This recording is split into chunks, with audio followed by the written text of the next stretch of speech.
δεν χωρά καμία αμφιβολία πως το μεγαλύτερο πρόβλημα το οποίο αντιμετωπίζουμε είναι το πού θα βρεθούν τα χρήματα. Η Ελλάδα, κακώς κατά την άποψή μου, πολύ κακώς, έχει επιλέξει τον δρόμο της φτώχειας. Μπορεί να σκεφτείτε διάφορα περί πολιτικών θεμάτων.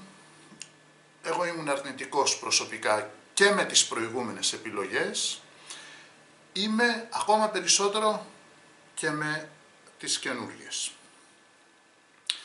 Είναι επιλογές φτώχειας που δεν έχουν να προτείνουν τίποτα και στερούνται κάθε διεισδυτικής ικανότητας ανάληψης δράσης και εισρωής κεφαλαίων στη χώρα μας.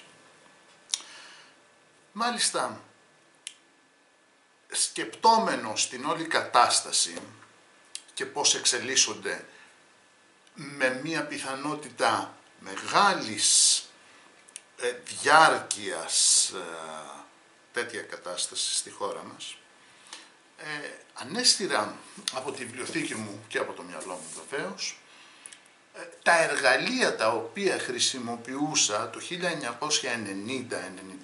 1990-91 στα πρώτα μου βήματα, μελετώντας τις χώρες του πρώην Ανατολικού Συνασπισμού. Μάλιστα είχα αγοράσει τότε και βρήκα αυτό το πολύ ενδιαφέρον βιβλίο The Other Europe, η άλλη Ευρώπη, και βεβαίως το εργαλείο για κάθε επενδυτή είναι η γλώσσα. Και φυσικά από πού θα άρχιζα? Από τη Ρωσία. Λοιπόν, αλλά δεν ήταν μόνο αυτό, ήταν και άλλες χώρες. Η Ελλάδα αυτή τη στιγμή τείνει να εξελιχθεί σε μια χώρα υβρίδιο πρώην Ανατολικού Συνασπισμού και κάτι περίπου δυτικού τύπου και δεν ξέρω κι εγώ τι άλλο, με φουλ κρατισμό και με μια οικονομία την οποία τη γνωρίζετε. Όλα αυτά δεν ακούγονται καλά. Ωστόσο όμως, η Ελλάδα ποτέ δεν πενθαίνει και δεν πρόκειται να καθίσει κάποιος ενεργός πολίτης με σταυρωμένα χέρια. Και τι εννοώ με αυτό? Αυτά είναι τα δεδομένα μας, αγαπητοί μου, αυτές είναι οι επιλογές, όποιες και αν είναι, μας αρέσουν δεν μας αρέσουν, τι κάνουμε ακριβώς με αυτές και πώς μπορούμε να φέρουμε χρήματα στη χώρα μας. Αυτό είναι το κλειδί και όλα τα άλλα για μένα είναι ανοησίες. Τα δάνεια τώρα και αν πρέπει να μην πληρώσουμε και ανοησίες, μπουρδες. Φέρτε χρήμα. Αυτό είναι το ουσιαστικό κομμάτι. Πώς θα το φέρεις? Προτείνοντας. Ο Μάρλον Μπράντο σε μια ταινία στον Ονό εξέφρασε την άποψη στον βαφτιστήρα του, νομίζω, έναν ατάλλαντο ηθοποιό. I'm gonna make him an offer. He cannot refuse. Πρόκειται δηλαδή να του υποβάλω μία πρόταση, μία προσφορά, την οποία δεν μπορεί να αρνηθεί. Βέβαια, ο νονός την εννοούσε κάπως διαφορετικά, αλλά αυτό δεν έχει σημασία. Εμείς δεν είμαστε νονοί. Προσφορές όμως που να μην μπορούν να αρνηθούν, τις έχουμε. Έχω τονίσει επανειλημμένως ότι αυτή τη στιγμή η Ελλάδα βρίσκεται σε πολύ πλεονεκτική θέση και έχω μείνει και κατάπληκτος πως αυτό δεν είναι τόσο ορατό. Και όχι μόνο τούτο, αλλά μένω 5 φορές κατάπληκτος πως δεν εκμεταλλευόμαστε αυτή την εξαιρετική συγκυρία, η οποία θα διαρκέσει και λίγο, το τονίζω και αυτό, προκειμένου να κερδίσουμε χρήματα τα οποία μπορούν να προέρθουν αναγκαστικά μόνο από το εξωτερικό. Μια παρένθεση για το χρήμα. Λογιστικά 100 ευρώ είναι τα ίδια, δεν έχουν όμως την ίδια δυναμική.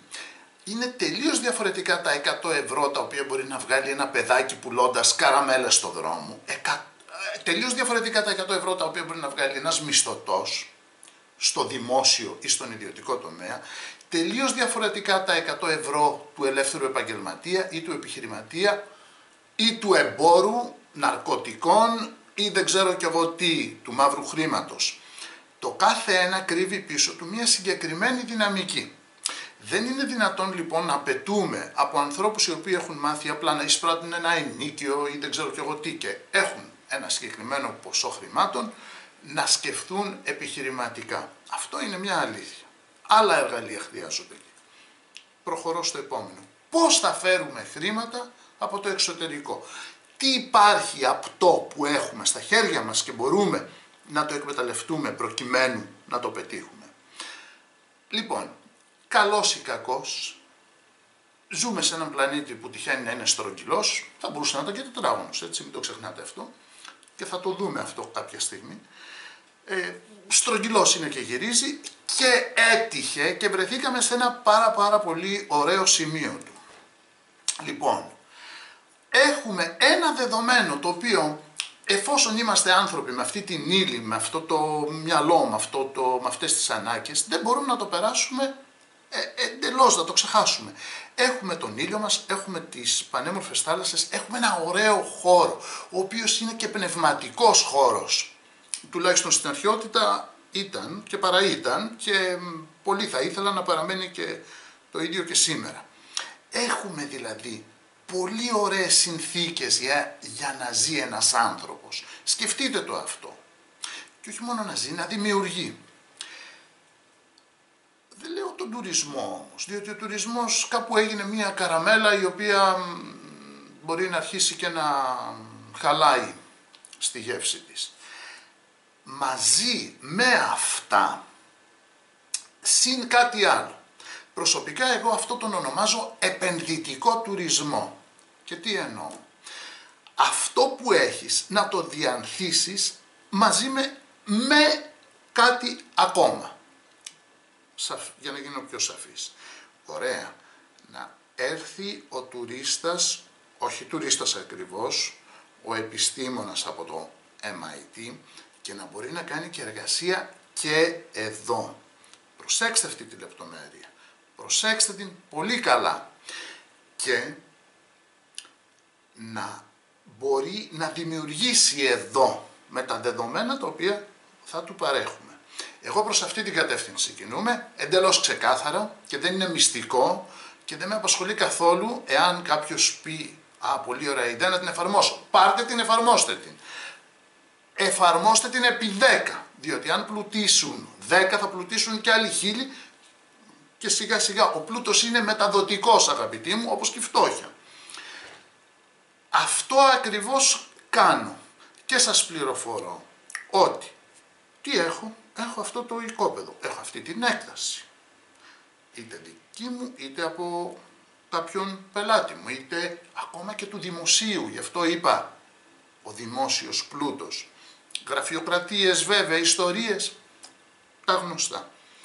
Υπάρχει όμως, όλα αυτά τα ενώνεις και δημιουργείς την ισχυρή πρόταση που ο άλλος δεν μπορεί να την αρνηθεί. Αυτό και όχι μόνο εκεί που νομίζετε, όχι μόνο στην Αμερική ή στη Γερμανία ή στην Αγγλία, αλλά υπάρχουν πάρα πολλές χώρες που έχουν ένα δυναμικό που για κάποιους λόγους αυτό δεν επιτρέπει να το δείτε ή να το δουν.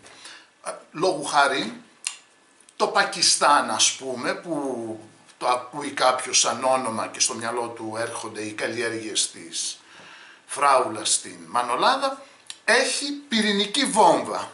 Εντάξει, πολύ ωραία, Πακιστάν, οι λαθρομετανάστες κλπ. Μόνο που εν δυνάμει το Πακιστάν μπορεί να καταστρέψει σε ένα δευτερόλεπτο ολόκληρη την Ελλάδα. Το λέω διότι αυτή η εσωστρέφεια μας κάνει να ξεχνάμε τι συμβαίνει γύρω μας. Δεν υπάρχει για την Ελλάδα, ας πούμε, Τσεχία, δεν υπάρχει Πακιστάν, δεν υπάρχει Χονγκ Κονγκ, υπάρχει κάτι, μια άλλη ιδέα. Όλα είναι ένα, δεν ξέρω κι εγώ τι, ένα νέφος απροσδιόριστο. Λοιπόν, οι ευκαιρίες είναι πάμπολες, οι προτάσεις είναι απεριόριστες, χρειάζεσαι μία πλατφόρμα να κινηθείς. Τι να κάνουμε, εδώ στην Ελλάδα αυτή είναι η πλατφόρμα μας. Εάν είμαστε στο Τέξας, θα ήταν το πετρέλαιο, που και εκεί πολύ ωραία πράγματα μπορούν να συμβούν, αλλά αυτό είναι ένα άλλο θέμα. Ή αν είσαι οπουδήποτε, κοιτάζεις τι δεδομένο έχεις. Είναι πολύ σημαντικό αυτό. Αυτό έχουμε, πάνω σε αυτό θα πορευτούμε. Μα οι συνθήκες, οι πολιτικές είναι αυτές, υπάρχει το αβέβαιο, καλά, το αβέβαιο κλίμα κλπ. Ξεχάστε τα, αυτά είναι τα δεδομένα. Την πιο ωραία ανάλυση που είχα διαβάσει για τις ανατολικές χώρες, και με αυτό θα κλείσω, την είχε κάνει ο πρώην Υπουργός Εξωτερικών Μάτιου Μπρεζίνσκι.